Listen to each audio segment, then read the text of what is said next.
कालाकपूर नाम का एक छोटा सा गांव पहाड़ों के बीच बसा हुआ था। इस गांव का एक अजीब नियम था। सूरज ढलने के बाद कोई भी अपनी खिड़की से बाहर नहीं झांकता था।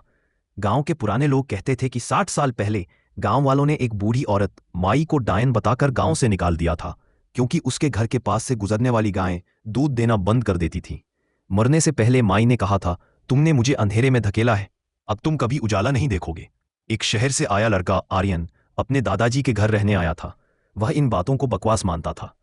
एक रात जब पूरा गांव सन्नाटे में डूबा था, आर्यन को अपनी खिड़की के शीशे पर खुरचने की आवाज सुनाई दी।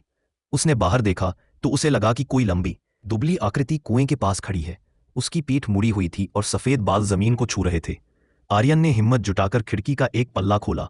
जैसे ही खिड़की खुली, बाहर की ठंडी हवा अंदर आई, लेकिन उसके साथ एक ऐसी बदबू आई जैसे सालों पुराना सड़ा हुआ मांस। वह आकृति मुड़ी। वह माई थी। उसकी आंखें नहीं थीं, सिर्फ दो खाली काले गड्ढे थे जिनसे काला तरल पदार्थ बह रहा था। वह चिल्लाई नहीं, बस फुसफुसाई, देख लिया। अगले दिन सुबह आर्यन बिस्तर से उठा, लेकिन उसे कुछ दिखाई नहीं दे रहा था। उसने सोचा शायद कमरा अंधेरा है, पर बाहर सूरज पूरी तरह निकल चुका था। जब उसके दादाजी कमरे में आए तो उनकी चीख निकल गई। आर्यन की आंखें गायब थीं। वहां सिर्फ सादे सफेद निशान थे, जैसे उसकी आंखों को किसी ने रबर से मिटा दिया हो। धीरे धीरे आर्यन को समझ आया कि वह अकेला नहीं था।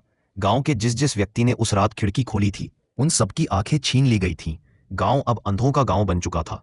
रात के समय अब भी उन खाली गलियों में माई के चलने की आवाज आती है, और वह हर दरवाजे पर दस्तक देकर पूछती है, क्या अब तुम मुझे देख सकते हो।